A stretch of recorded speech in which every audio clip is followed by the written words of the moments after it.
Okay, so well, the news in the whole world is the war going on between Russia and Ukraine, or I'd say the rest of Europe, actually. And I read on your social network that you are actually canceling your shows, as many bands are doing. So, how do you feel about having to do something like this in the 21st century? Um, yeah, not definitely not good. You know, really worried about the situation, and yeah, I mean, I'm also a bit more connected to this than some others because my wife is Russian, Right. and and I mean she lives here in Germany, but her family is in Russia, and they are scared a lot. They're arguing a lot, and it's not easy. It's really not easy, that situation, because it's really not. I mean, this is my personal opinion, and I think it's fine if I say that. It's not the people in Russia you have to be angry about. It's their leader. That's my opinion. You can disagree or not, but it's because I see like a lot of hatred going towards Russian people themselves. It's not their fault. For example, it's not my wife's fault that there's like a war going on. But some people think this way, and this is really wrong, I think. Exactly, yes. It's the same here in Spain because, for example, in Malaga we have a Russian museum about war history, right? And Yeah. they're claiming, some people are claiming that they need to close this. It's not their fault actually. It's as you say, it's their leader, is their president, their prime minister that is doing all this thing, and it's not the population actually. Yeah, many of them are against it. Yeah. I mean, some, as far as I understand, some of course are supporting it, but there's always this kind of people.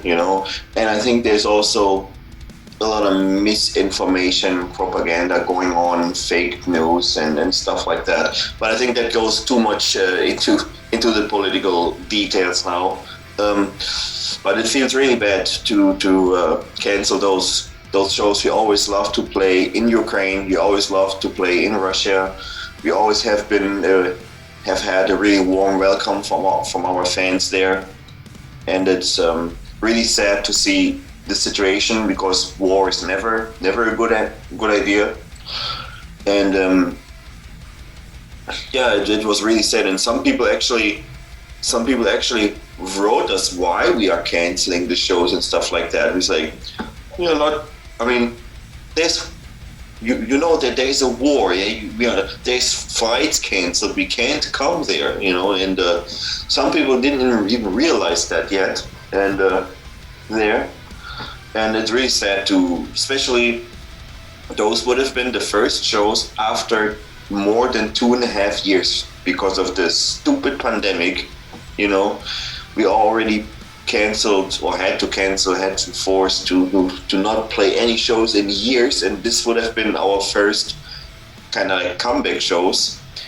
And then for us, Russian shows are always special, and also Ukrainian shows are always special because usually we do them together somehow because it's so close together. And now we have to cancel that, especially for such a sad reason. That is really like, I don't know, I can't even find words how sad it is. Totally, totally. Yes, it's true. We've been living in a pandemic situation for years now, and when it seems that everything was going to end, now we have this. Because I'm thinking of, okay, we're gonna have summer festivals again this year, but now when the war is here in Europe, you're not sure anymore if this is gonna be extended, if more countries are gonna participate on this. So it's kind of lame situation. But anyways, let's focus on the new album, Dystopia. Even in pandemic, you've been very active because you released last year this albums, I guess, which is redoing your songs in Germany, and now you have a new album again. So it's been pretty busy for you guys, right? Um, yeah, somehow yes. but on the other hand, also not really much, because for us, this last year's Zeitgeister, it's for us like somehow an EP. It's not really a full album, and yeah, there was a lot of work actually into this Zeitgeister. I think somehow more work than actually in a new album, because it was taking more time to rearrange and rethink the old songs to make everything the way they are now and stuff like that. But basically, Dystopia is the first full-length album in 4 years. That's I think the longest time we have ever waited for an album.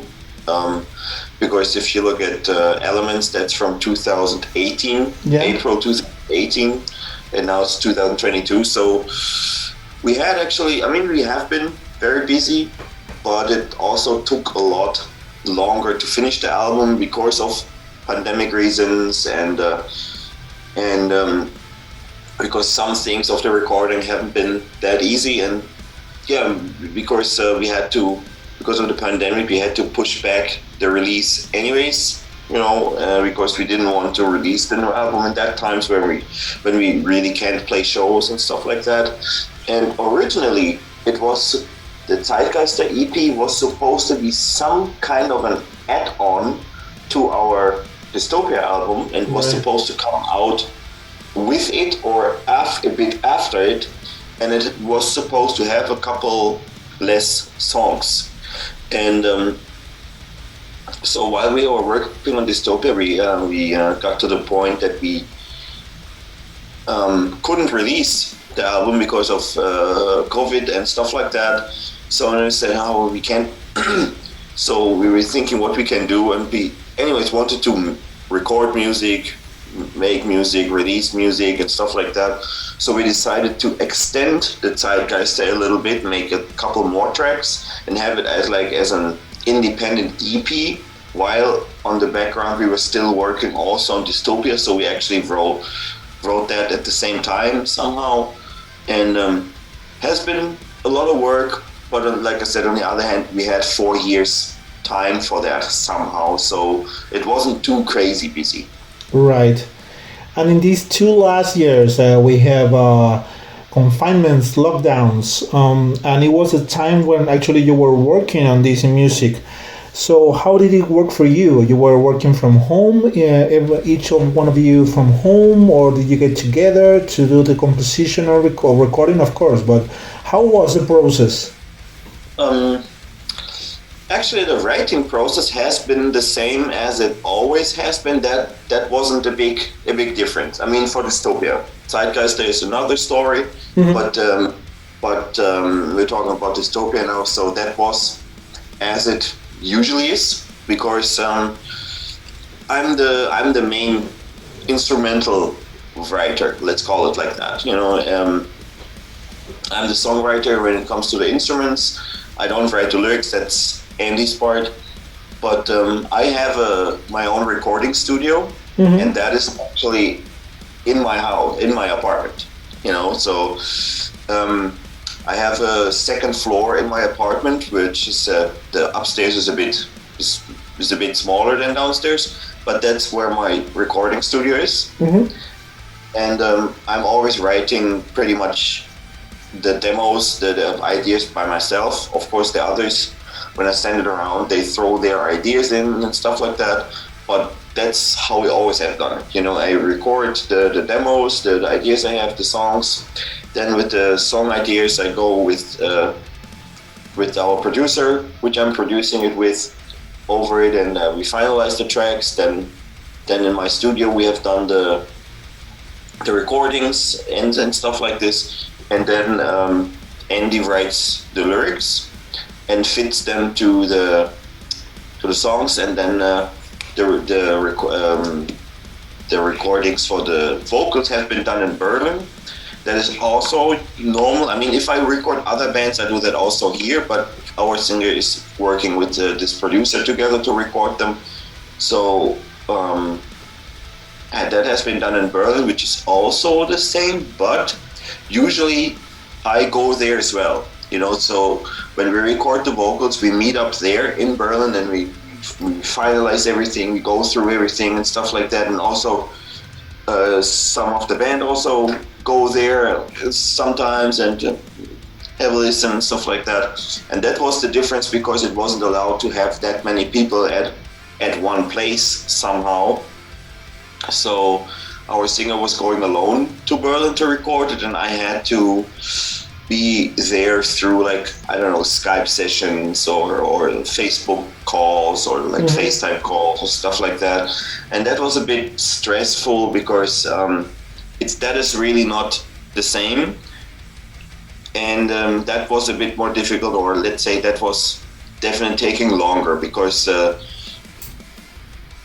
they were recording something, and then I couldn't say during the recording, I had something else in mind and stuff like that. And then we had to go back and then re-record something after they sent me the demo and stuff like that. It would have been a lot easier if you would have sitting all in the same room and decide how the vocals should be and stuff like that. As for an example, this kind of mid-section breakdown from the first single, Ascent of the Blessed, there's a breakdown, and I had specifically in mind when I wrote it that the vocals come always in the break of the guitars. That was what I had in mind, for example. And then when they recorded it, they recorded them actually on the guitars, and the breaks were completely empty. There was no vocals and no guitars, and I was like, that's not how I meant it, and I wanted it in the break, and then they had to re-record everything. I mean, it all turned out great, and we all like it this way, but to get to that point was a bit longer, because they had to be done re-recordings and and stuff like that. And it was probably also really stressful for our singer, because he said, great, one more song done. Oh no, it's not done, he wants something else, and that was a bit annoying, but that's why it was more stressful. But this is actually the only difference to the usual recording process, because the rest we have done pretty much the way we always do, Right. And the final result, sounding-wise or lyric-wise, do you think that all that thing happening, frustration for not being able to do anything live for so long, or everything you see on the news that was happening around the world, being in lockdown at home and not able to go there in the studio, as you say, do you think this had any impact on the final result of the album, or not at all? Can you repeat the last sentence, because there was a connection, there was a cut in the connection. All right, yeah. Do you think that it affect anything on the album, everything that was going on, not being able to tour, not being able to play live, not being able to see the rest of the guys, or going with Andy to the studio? Do you think it has any impact on how this new album Dystopia came about? It was just the last sentence I didn't get them. Yeah, definitely, because our singer is pretty sensitive to his surroundings, and it's always influencing what he writes, how he writes, and stuff like that. And since he's so sensitive, it's like you can definitely hear it's more dark, it's more angry and stuff like that. I think the lyrics, I mean, we were going through it, and we were twisting a couple of the things around a bit to have a little bit of a positive twist still. And so I would say lyric-wise, for sure, because he had a lot of frustrations, a lot of anger and stuff like this. And music-wise, like for my part, I think not so much. Because I was having the vision of how the album should be anyways, before the pandemic actually started. and because I wanted to have like a mixture of the Elements album and Gravity and stuff like that, mixed with some kind of the I'm Nemesis kind of things, with old school elements from our very very past, like the roughness, the rawness, the I don't know, something like that. I wanted to mix. This is also why we worked on those rearranged old songs from Zeitgeist. That was also because I was going through the old stuff and I wanted to somehow to have a connection between those, and and this is, I think this is that came naturally, so that is not so influenced by the pandemic. Maybe a bit more anger than usual, but but in general it was like that. But the lyrics for sure, yeah. Yeah, and actually, as you say, you can hear that in some parts of this new album, Dystopia, Caliban is closer to the Caliban that it was when, for example, metalcore exploded.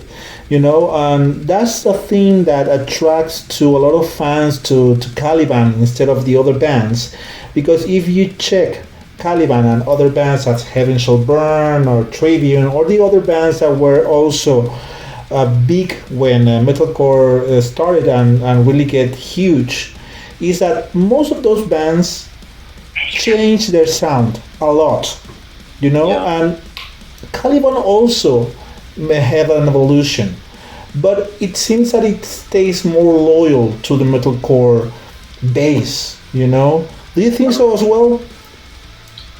And the Dystopia, definitely. The last couple albums, less for sure. Yeah. And that's the reason also why I wanted to go back. I mean, a bit at least. I mean, if you listen, of course, if you listen to our whole, like to all our albums in a row, in a chronological row, you hear it's always the same band. That's what I think.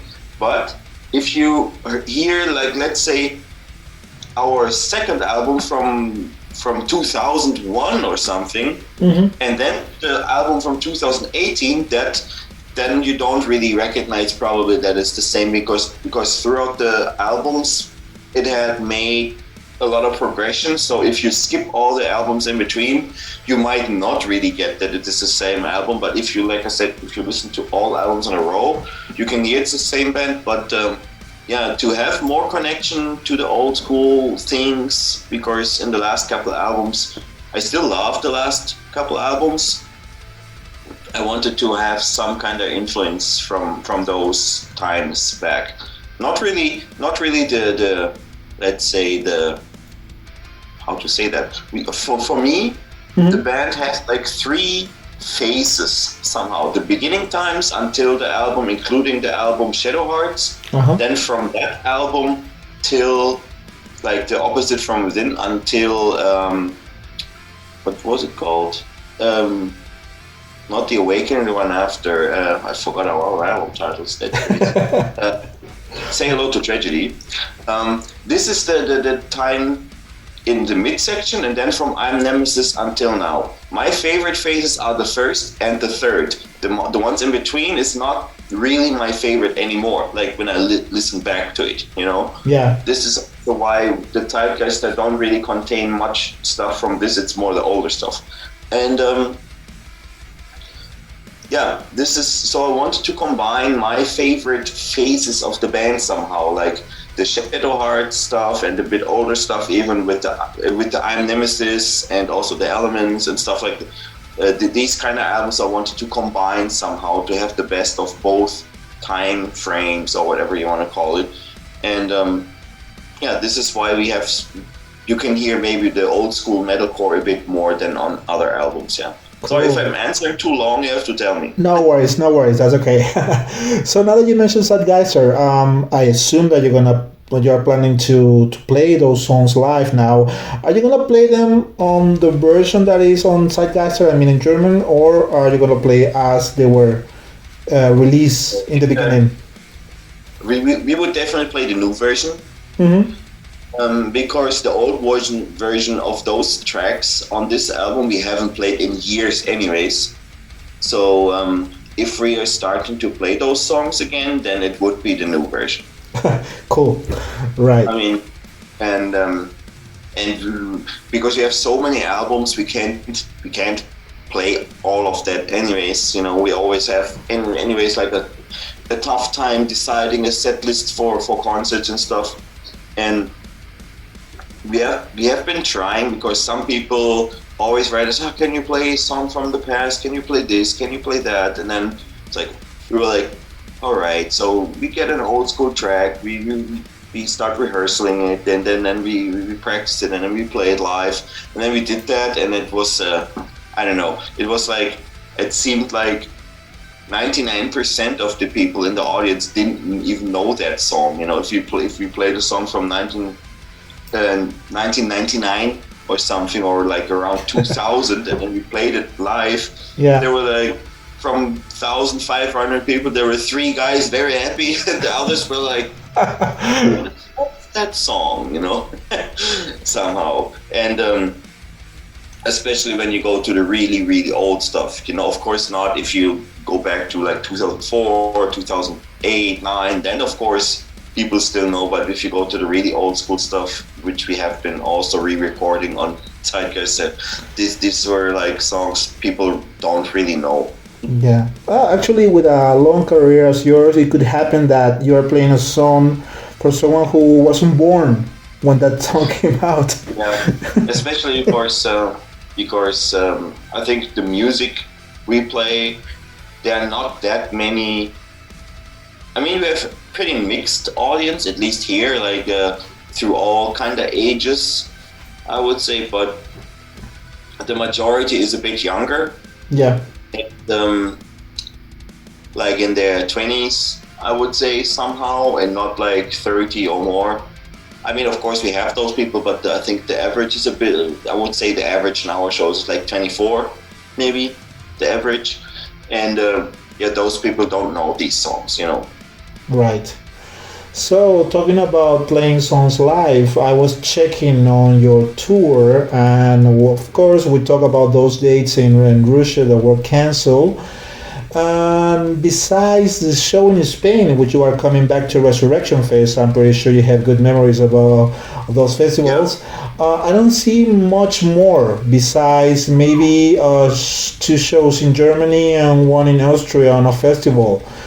So, do you have something planned? I am pretty sure that you have something planned for Dystopia, but is there anything already close, a tour, something to do in Europe? Yeah, I mean, we definitely have planned something, and there's also a couple festivals we confirmed which are not announced yet, or at least that it's not announced that we are playing there. Mm-hmm. There's a couple more, but festivals not that many, because a lot of festivals still take the ones which were supposed to play, the cancelled ones from the pandemic time now. Right. And we were not supposed to play at that time because we had a live break and we're writing Dystopia, or the album, at that point we didn't know the title, but so we didn't book many festivals or something. So now, this year, a lot of festivals still take those kind of bands. And but yeah, we have definitely a couple more confirmed. We are working on a tour towards the end of the year, mm-hmm. like October, November, something like that. Right. And I think it's soon gonna be announced, because we are working on the final details. I think we have also have all bands already confirmed and stuff like that. Right. We are working right now, because we had a couple release shows planned on big shows, like some kind of festival shows, which just got cancelled. And we haven't been announced on those, because it was supposed to be like a surprise, or like a late announcement for like a special guest surprise announcement for those. But so we haven't been announced before they canceled now the festivals. But we're working now on a couple small shows, like 3, 4 around the release, like really like intimate kind of shows around a couple hundred people only, to make sure that, because now we start finally losing the restrictions in the pandemic time. So, but we don't want to plan like a huge show or 2, 3 huge shows, because it's still pretty pretty sensitive this kind of situation, if what is allowed, what not. So we thought, let's do it like this, because those are pretty much the first shows we play since years, and let's to definitely make sure that they happen. Let's plan something smaller. So we plan like shows around 300-400 people in clubs, where this shouldn't be a problem, in clubs which hold like 600-700. Yeah. So that we can be assured that those shows definitely going to happen, that the people don't have to be afraid that they get cancelled. So something safe around the release, that we can play those. And then, like I said, later in the year, the normal tour and a couple more festivals. But there's definitely, if allowed, a lot more coming. Right. So actually, also, tell me. Also in Spain. Cool, great. We're gonna be there in Viveiro in Resurrection to see you guys, but hopefully we can see you on a venue. Yeah, cool. So what most bands did, especially this year, because it was very hard to tour in Europe because each country has different restrictions. So it was difficult to do a tour in Europe. So a lot of bands, metal bands, what they did was going to the States. It's a huge country, just one regulation, right? So they were able to tour, but it was also the possibility to get COVID when you were on tour and you have to cancel everything. So did you have in consideration any time to do this year, or you were only focused on Dystopia and you never considered touring, even though you were without touring for 2 years or more? Not really, because we wanted to have the album out before we start touring, and to do so, the record label wanted to be sure that, like, because our main market is Europe, not America, and so the record label wanted to be sure the album is doing good and everything is fine and stuff like that. We had offers for American tours, and but for us, we didn't want to tour the States without the new album, and the new album couldn't come out before we were able to tour in Europe as well. We have plans to go to America as well. Like, I'm not sure this year, but maybe early next year or something. Like, we definitely have plans for that, but we definitely didn't want to tour the States without the new album, and that wasn't released because of the situation here. So that wasn't really an option because of this. Right. Okay, so going back to Dystopia, actually the song that gives the album the name have guests, Christoph, right, from an Spy, but you have more guests on this album. It's Marc Görtz from Heaven Shall Burn, but the song Dragon with Johnny, that's an amazing song. I love that song. So how did the collaboration with Johnny came about? Well, I mean, the main idea for all the guest vocals were to go back to bands when we started making this type of music. So there was actually one more guy planned, which unfortunately couldn't happen because he was not at home to record. Mm-hmm. So it fell apart. It was Brian from Shadows Fall.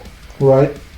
And those all the guests are like friends, longtime friends from the band or bands we have shared the stages for years, and since we also went back in our like kind of style to have like some old school influence, we wanted also to have the features like from that kind of time mostly, and we wanted something really like demonic, very, very, very evil sounding and stuff like that. And then the idea came that